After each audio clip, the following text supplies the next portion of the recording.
Rain tapped gently on the roof of the old minivan as it pulled into the gravel parking lot of the Maplewood Animal Shelter. The clouds were heavy, gray, and motionless, a mirror to the mood inside the vehicle. In the back seat, laying quietly on a worn blue blanket, was Rusty, a 12-year-old golden retriever with a muzzle turned gray and eyes full of quiet confusion. His tail didn't wag when the car stopped. He didn't lift his head with excitement like he used to. Something deep inside him told him that this ride was different, that this wasn't the vet's office or the park or even Grandma's house. No, this time felt final. He sensed the goodbye before the door even opened. A man in his 40s stepped out of the driver's seat. His face looked worn, not with age, but with the weight of something he didn't want to do. His name was Doug, and Rusty had been his dog since he was a college student. They had grown up together, in a way, from late-night study sessions to marriage, to having children, to divorce, and now to this. Doug opened the back door and reached in with hesitant hands. Rusty stood up slowly, his joints stiff, his body fragile but willing. He looked up at Doug with soft, trusting eyes, even as he was led into the shelter, even as he passed the barking of unfamiliar dogs and the sterile smell of bleach and wet fur. Even then, he trusted. The receptionist greeted Doug with a clipboard and a strained smile. She could tell by the way he avoided eye contact that this wasn't easy for him. I'm surrendering my dog, Rusty. He's 12. Good dog. Always has been, Doug said, voice cracking like dry wood. I lost my job, had to sell the house. Can't find a landlord who allows big dogs. I've tried. Really? The woman nodded, not judging, just listening. We'll take care of him. I promise, she said gently, reaching for Rusty's leash. Doug knelt down, burying his face into Rusty's neck. The dog nuzzled him back softly, licking at the man's ear like he used to when they'd camp under the stars in their younger days. I'm sorry, boy, Doug whispered. I hope someone sees what I see in you. Rusty was led away, his toenails clicking softly on the linoleum floor. He didn't look back. Not because he didn't care, but because he didn't know how to say goodbye. Dogs never really do. The shelter was filled with younger, louder dogs. They barked, wagged, jumped, and whined for attention. But Rusty, he just sat in the corner of his kennel, his body curled around the blanket Doug had left behind. His food bowl remained untouched that first night. His eyes didn't sparkle with hope or curiosity. They only waited. Each day, volunteers passed his kennel with treats and kind words, but Rusty barely moved. Some thought he was depressed, others feared he was too old to adjust. But they all agreed on one thing: he deserved more than this. Days turned into weeks. People came to the shelter, excited to adopt, but always walked past Rusty's cage. They wanted puppies, they wanted energy, they wanted time. And Rusty, with his slow steps and sunken spirit, was invisible to them. Until the letter arrived. It came on a Thursday morning, tucked in a crayon-colored envelope addressed to the oldest dog you have. The staff laughed softly at the innocence of it, assuming it was from a school project or a child's kind gesture. But when they opened it and read the scribbled handwriting, something shifted. Dear old dog, it began. My name is Evan, I'm 7. I heard from my neighbor that your shelter has a very old dog that nobody wants. That made me cry. I have an old heart too. It hurts sometimes. My mom says my heart is special but sick. I know how it feels when people think you are too broken or too slow, but I want you to know you're not alone. If I could, I would come hug you right now. I think old dogs are perfect. I think you are perfect. Love, Evan. The staff grew quiet after reading it. Even the toughest among them had watery eyes.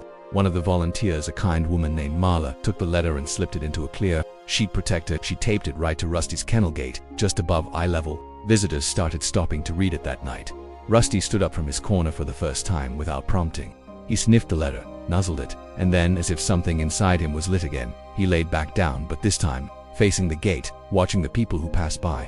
A week later, Evan and his mother came to the shelter. She had heard about the letter through one of the volunteers who posted it online. The story was spreading. A little boy with a sick heart reaching out to an old dog with a broken one. When Evan walked in, Rusty did something no one had seen him do in weeks. He stood up fully. His tail wagged once, then again. And when Evan approached his kennel, Rusty came forward, placing his nose gently against the glass. Their eyes met, two hearts that beat a little differently, finding rhythm in each other. The shelter's front door let in a gust of cool wind as it swung open. A small boy in a puffy red coat walked in, clutching the hand of a woman with kind eyes and a tired smile. In the boy's other hand was a folded piece of paper. It had smudges of crayon at the corners, and the handwriting was uneven, clearly written with determination and hope. The boy's name was Evan, and the shelter had been waiting for him. Behind the counter, Marla looked up from her desk. Her heart fluttered when she recognized the boy's face from the photo she had seen earlier in the week. It was the same child who had written the now famous letter, the letter that had done what no online post or adoption plea had managed, brought life back into the eyes of Rusty. The shelter's oldest resident. Marla stood up, wiping her hands on her jeans. Hi there, she said gently. You must be Evan. The boy nodded. Is the old dog still here? The one I wrote to. He is, Marla said, smiling, and I think he's been waiting for you. Rusty's kennel was quiet, as it always was, tucked away near the end of the hallway. He didn't bark, didn't jump like the younger dogs around him. He just sat near the gate, his graying muzzle resting on crossed paws, eyes blinking slowly like he was in a place between sleep and longing. As Evan approached, he let go of his mother's hand and walked ahead, faster, as if something invisible was pulling him, and then he stopped in front of the kennel. Their eyes met again. Rusty stood. He didn't limp this time. His joints cracked softly, but he pushed forward with more strength than he'd shown in weeks. His tail swayed in cautious, hopeful movements. "Hi," Evan whispered, kneeling. "I'm the boy who wrote you the letter." Rusty placed his paw against the metal gate, and Evan pressed his hand up to meet it. A moment of silence passed between them, pure, sacred, unspoken. The bond was already there. It wasn't being built, it was simply being found. Marla knelt beside Evan. "Would you like to go in and meet him properly?" she asked. Evan turned to his mom, eyes wide. She nodded, and with gentle hands, Marla unlatched the kennel door. Rusty stepped out slowly, cautious but without fear. He walked toward Evan, sniffed his coat, then leaned his head down and rested it right on the boy's lap.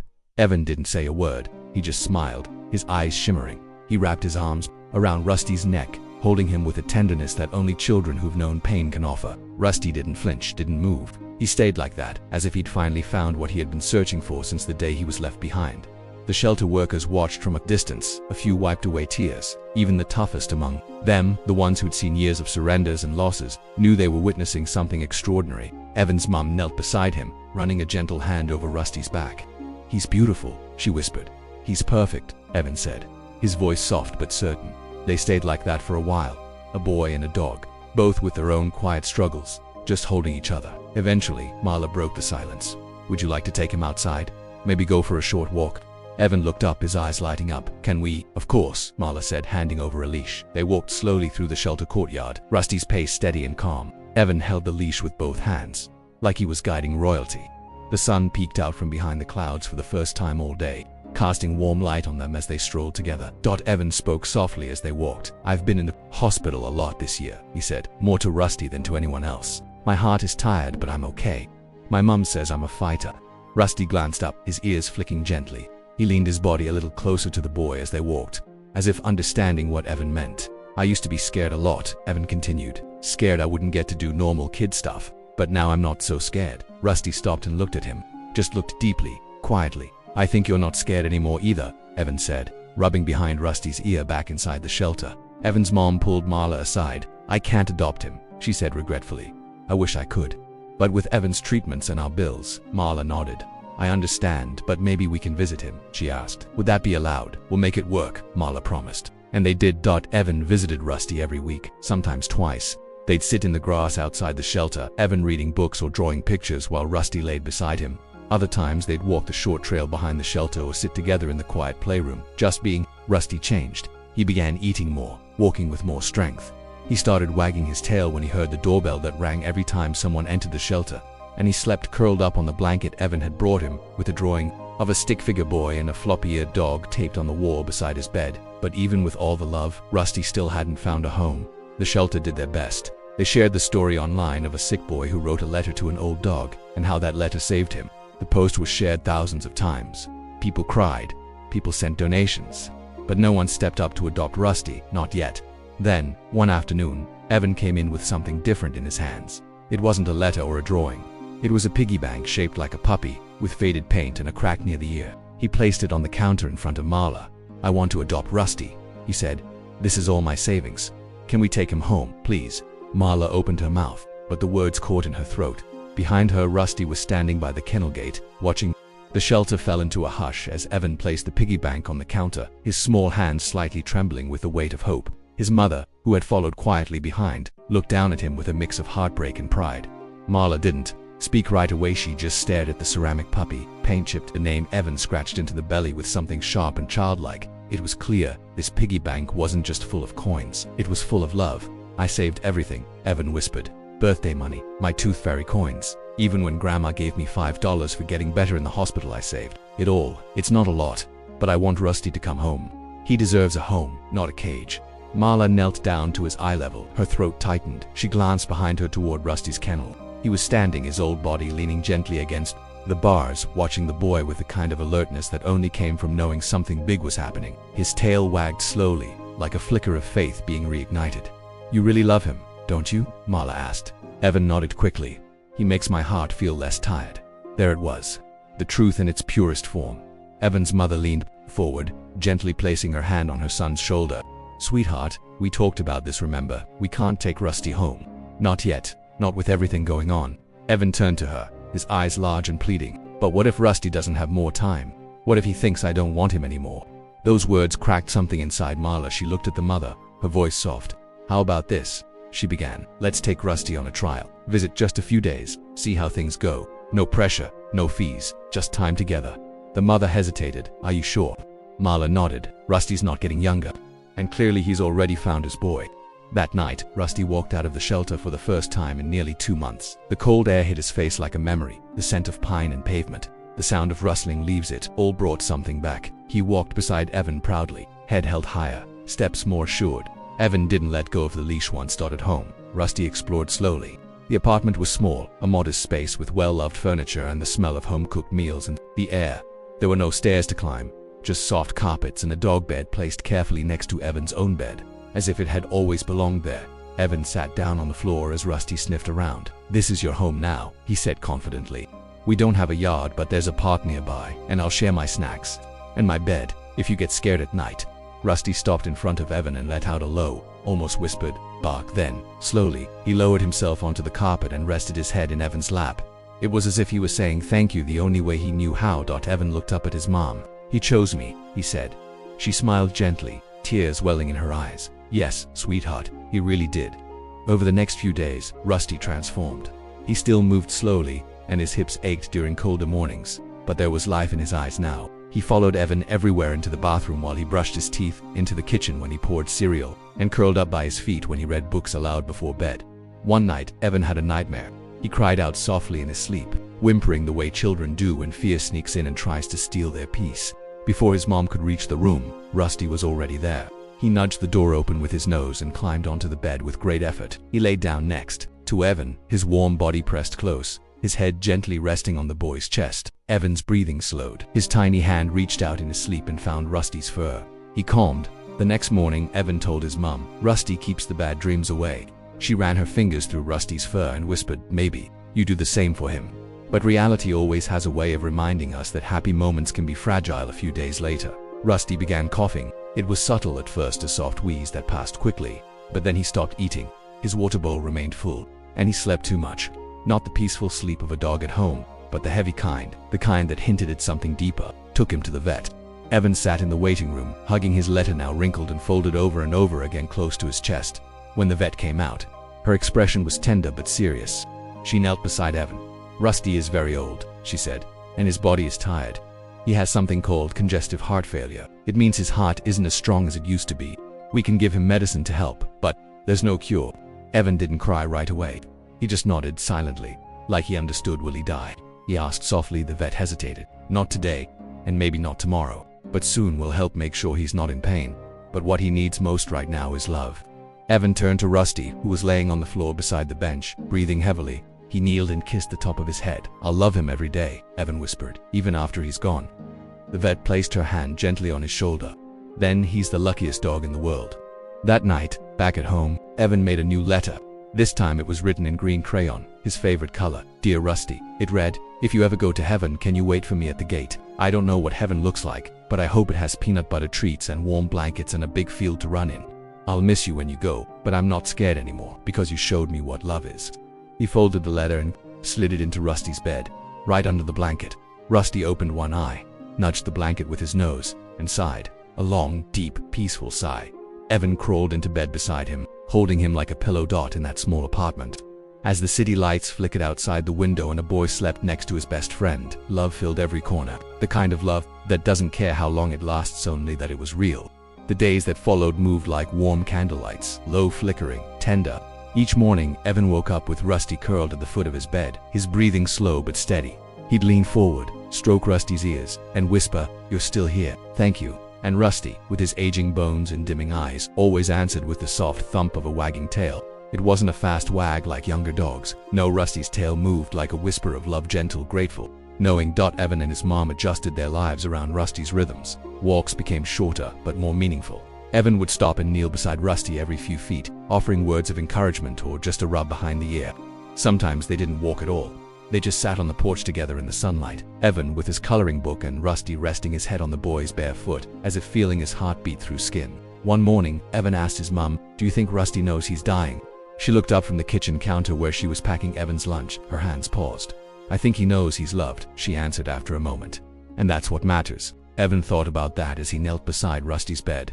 "I'll make every day happy for him," he promised, "so he doesn't have time to be scared."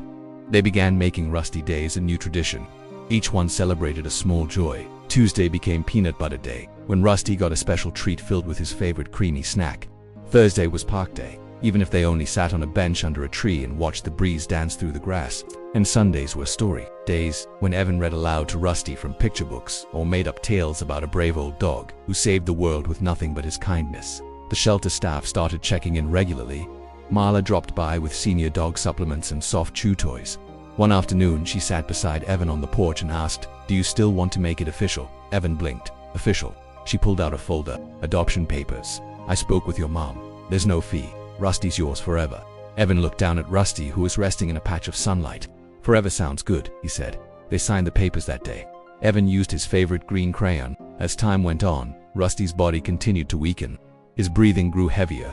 He struggled to stand sometimes, and he had more bad days than good, but he never stopped trying. And he never stopped looking for Evan with those soft, brown eyes. One evening, as rain tapped against the windows and thunder rumbled in the distance, Evan crawled into bed earlier than usual. He pulled the blanket over Rusty and whispered, "Don't be scared. Thunder can't hurt us." Rusty shifted, placing his head on Evan's chest. He stayed there, pressed close, breathing in rhythm with the boy. That night, Evan woke just past midnight.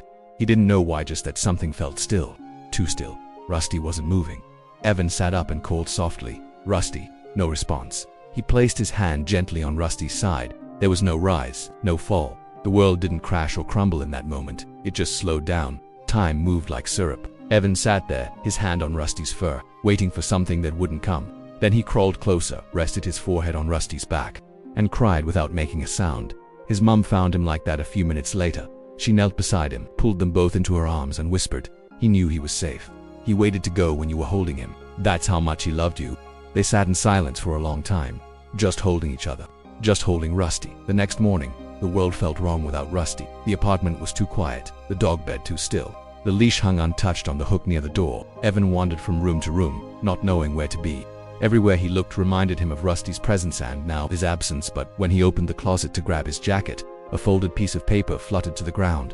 It was the first letter Evan had written to Rusty, the one that had started it all. He sat on the floor and read it again. "Dear Rusty, I know you're old and maybe sad, but I want you to know someone loves you. Even if no one else wants you, I do. I don't care if you're slow or gray. I just want to be your best friend. If you come live with me, I promise I'll make every day happy. We can be brave together. Love." Evan tears welled in his eyes, but he wasn't crying from sadness alone. He was crying from love, from knowing that promise had been kept. Later that week, the shelter held a small memorial for Rusty in the garden where the dogs were walked. Evan brought a framed drawing of Rusty wearing a superhero cape. He stood next to Marla and shared a few words. "Rusty wasn't just a dog," Evan said, his voice steady despite the ache. "He was my best friend. He was brave even when he was tired, and he made me brave too." The crowd of shelter volunteers and a few neighbors stood quietly, many of them wiping their eyes. Evan reached into his pocket and pulled out another letter. "I wrote him a goodbye," he said. He knelt beside a small wooden memory box with Rusty's name engraved on it and read aloud, "Dear Rusty, you kept me company when I was scared. You made me smile when my body hurt.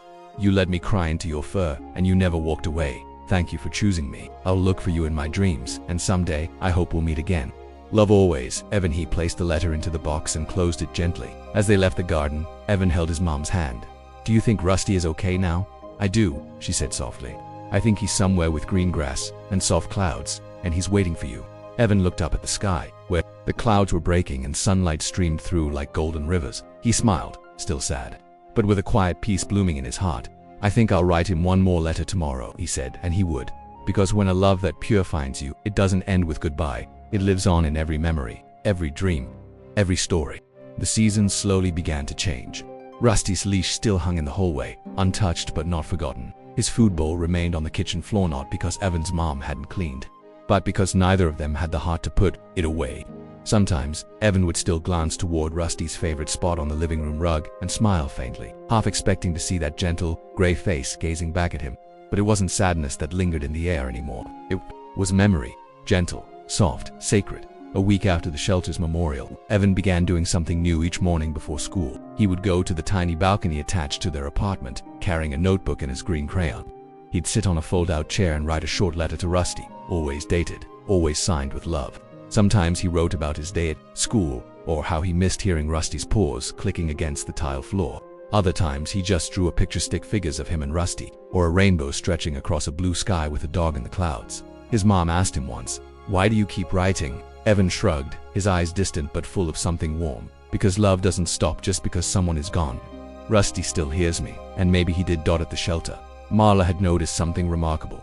Ever since Rusty's story had been shared online, people had been coming in not to adopt puppies, but to ask about the older dogs. Families walked past the barking, energetic puppies to kneel beside slow-moving seniors with graying fur and cloudy eyes. They'd point and say, "He reminds me of Rusty," or "We want to give an old dog a soft place to sleep." One woman came in with her teenage daughter, clutching a printed version of Evan's letter. Her voice cracked as she explained, "We've always avoided adopting older dogs because we were afraid of saying goodbye too soon. But now I realize, not about how long you have. It's about how deeply you love while they're here." Rusty's legacy had become a ripple, a quiet wave of compassion that spread far beyond what anyone expected. Marla eventually set up a section of the shelter called Rusty's Corner, dedicated to senior dogs. A big mural was painted behind the kennels, featuring Evan's superhero sketch of Rusty. Above it, the words, "Old dogs, big hearts, forever love." One afternoon, Marla invited Evan and his mom to visit. She greeted them with a warm hug and a tour through the newly named section. Evan stood in front of Rusty's mural, staring up at it with wide eyes. His green crayon drawing, now laminated and framed, had been placed beneath it with the original letter he wrote. "I miss him," Evan said quietly. "I know," Marla replied, "but look around, Evan, because of you. A lot of other Rustys are getting second chances." In the kennels beside them were senior dogs curled up on soft blankets, some with missing teeth, others with grizzled fur, but all with something bright. In their eyes, hope. Families moved slowly through the aisles, stopping to greet them, speak kindly, and kneel down to offer their palms to sniff. A little girl walked by with her father, stopping in front of an old Labrador named Daisy. "Has a white face like Rusty," the girl whispered. Her dad nodded. "Maybe she's our new best friend." Evan couldn't help but smile. That night, back at home, Evan wrote another letter, but this time it wasn't just for Rusty. It was for everyone who had ever lost someone they loved. "Dear someone, if you're reading this and your dog is gone, I just want to say it's okay to be sad. It's okay to cry. I did too, but it's also okay to smile when you remember them. Because dogs never really leave us. They stay in our hearts forever. And when you're ready, maybe there's another dog out there who needs your heart now. Rusty told me to tell you that. Love, Evan." He showed it to his mom, who hugged him tightly and said, "Rusty would be so proud of you." As the months passed, Evan kept his rituals, letters, balcony talks, sometimes just quiet moments with Rusty's old collar held between his fingers. One evening in spring, Evan's mom surprised him with a small wrapped box. Evan opened it slowly. Inside was a collar brand new, with a silver tag. He turned it over and read the engraving, "For the one who will be loved like Rusty." He looked up, confused. His mom opened the door to Evan's room, and there, wagging slowly from behind the curtain, was a shaggy little senior mutt with patches of white fur, crooked ears, and tired eyes. "His name is Buddy," she said. "He's 10 years old." No one had wanted him, until now. Evan dropped to his knees, and Buddy walked over, resting his head gently in Evan's lap like it was the most natural thing in the world. Evan wrapped his arms around him, already crying, not because he was replacing Rusty, but because he was continuing what Rusty had started. Later that night, after Buddy had explored every inch of the apartment and finally curled up in Rusty's old bed, Evan sat on the balcony with his notebook and wrote one more letter. "Dear Rusty, I met someone today. His name is Buddy. He's old like you, he doesn't run much, but he already let me hug him. I think you'd like him. I told him all about you. I think he understands. Thank you for teaching me how to love without being afraid of goodbye. I'll never stop writing and I'll never stop remembering you. Love forever, Evan." As the stars blinked awake in the night sky, Evan looked up and whispered, "Good night, Rusty." And somewhere, in a field of endless green where old dogs run like puppies again, a familiar gray face looked back with shining eyes, waiting, watching. Proud. Because love never grows old. And goodbyes are just another way of saying, "I'll see you again."